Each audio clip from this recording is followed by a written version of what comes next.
this small haul I purchased at Curry's, I purchased some watercolors I would like for my collection. I ended up getting 3 that really function as primaries, 1 specialty color from Daniel Smith, 2 specialty colors from Van Gogh, 2 different shades of gold as you can see, and the oxide black from Van Gogh. The oxide black will work really well for mixing a little bit less granulating than the lunar black from Daniel Smith versions of paints. Unfortunately, the permanent brown opened in a bad way and a little bit of extra paint kind of exploded out, and I saved the excess that spilled out in this other palette.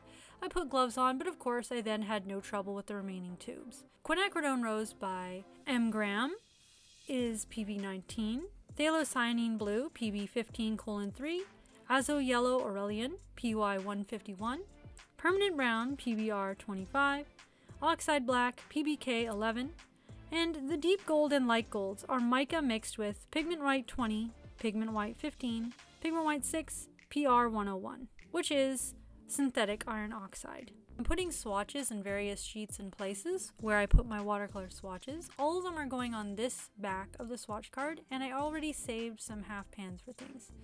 Some of the half pans you saw there looked a little dirty because I'm reusing some old half pans. This is before a more recent order of empty pans came in the mail. The reason why I ended up getting the Daniel Smith Permanent Brown, PBR25, is because that pigment is actually really hard to get, and it's like the only brand I could get this particular pigment from that wasn't part of an ideal or already custom made mix. And I thought it would be interesting to have the availability to have that pigment to mix my own custom colors. In general, the main reason I bought all the colors here was actually for my own custom mixing. I like to pre-mix things in empty half and full pans. I've been doing an awful lot of mixing watercolors and putting out pans, as well as doing that for gouache, so I can mix gouache and watercolor together.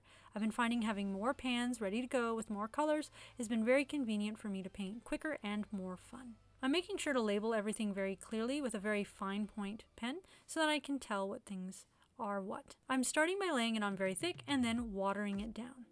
Here I take a page in my cheap sketchbook, which wasn't intended for watercolors at all, but I've been using paper that isn't intended for watercolors and forcing it to work anyway. I can be very stubborn about this, but I'm figuring out different techniques to actually still use every paper type to its full potential. Different brands, even with the same color name, actually work slightly differently, which is why I decided to invest in the M. Graham Quin Rose, even though I already have the Van Gogh, which is more of a student grade one, because they are actually slightly different colors and work slightly differently, so I'm glad I bought them. The Azo Yellow is a nice, very bright yellow, which is particularly good for making glowing mixes, from what I've heard, and I decided to get the M. Graham version of Phthalocyanine Blue because I love that color, and the only full artist grade one I had really was the Taw, as well as the Hydrus, and they all work very differently, so I decided to get them, and I really don't regret it. The Oxide Black is a more carefully milled, more small grain version of the Lunar Black that I'd already invested in for Daniel Smith, so when I make mixes they'll be granulating but not quite as extreme. The Daniel Smith Lunar Black really takes over the mixes very strongly, so it'll be nice to have the Oxide Black as an additional option. But I mainly purchased it to make dusk colors for dusk mixes, although it's still good on its own and I'm finding myself enjoying using it. Got the Permanent Brown because it is a rare color that's hard to get from many brands as a separate standalone color, so I can use it to make custom mixes, and because I was curious about this color as a color by its own right. Also, some of the colors I wanted more were actually sold out, so I had to settle for other ones on my list. It's good to keep a large list because sometimes a bunch of paint is sold out when you go to order things. Here I'm making these swatches, gently going back and forth to blend things together, and doing various tests to see all the different ways I can mix them. By using certain techniques, even using very thin paper as shown here, you can do watercolor paintings. Although it's still better to use better paper that's more intended for watercolors, by using things like a soft makeup brush, as seen here, you can force paint to still work on paper it's not intended for. I'm using these colors and only these colors to mix up after doing all the tests before, and to paint this in. I'm using some of the leftover paint here, as well as mixing more fresh paint.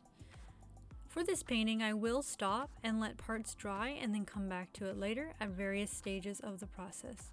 This entire process has been sped up quite a bit, and certain portions have been edited out because it was quite a long process, and I really didn't want this video to be too long, so you are seeing a highly edited version of the initial footage. In general, I wanted to do a painting that could take advantage of the colors I had here, but as these are more or less decent primary colors overall, it really wasn't hard to pick something to do, as it can mix almost every color I would want. But not every color is possible with every set of primaries that you choose. I'm very carefully going over the darkest shadow areas here first because I really did want the shadows to be a little bolder in this case, and I wanted things to stand out. So I also used a fairly vibrant red color here. Because of the greenishness of the dinosaur, the red should look brighter next to the green, and the green in fact should stand out more next to the red. It's more of a cool red tone, quinacridone rose, which is the primary color I'm using here, although it's not a pure quin rose because I mixed in some other tones and colors. I mixed up more of a purple and a brown tone to use for the shadows, because purple and brown tend to work really well for shadows in red. I mixed up enough of the brown, focusing on using primarily the permanent brown as a base for the hair. I watered it down a bit so that I could put a base color for all of the hair and let it thoroughly dry before putting even darker tones for the shadows.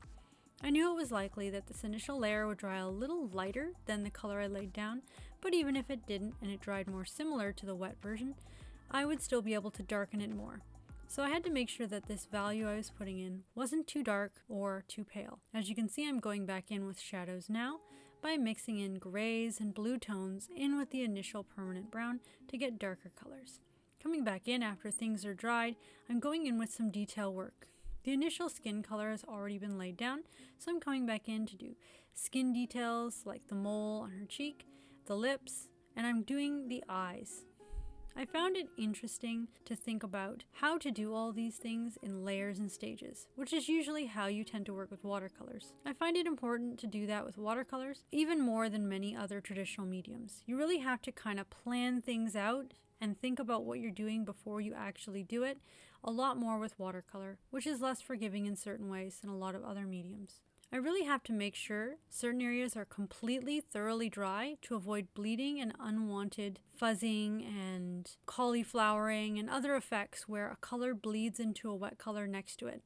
I had to make sure the iris was completely dry before adding the pupils. I had to make sure that everything around was more dry before putting colors right up against the edge so that things don't bleed together. The skin had to be completely dry before doing the hair had to be completely dry before doing the next layer, etc., etc. The only exceptions are when you want something to bleed into something else. I went in through a lot of layers to add depth here, and just a last few final touches. Let me know what you think of the art in the comment section below. Once again, that's all for this video. If you like my videos, please remember to like, subscribe, and turn on that notification bell to all notifications so you will know when a new video comes up. I aim for new videos every Wednesday, but sometimes life happens and things are delayed. I hope that you enjoyed this video, and we'll see you with another one very soon.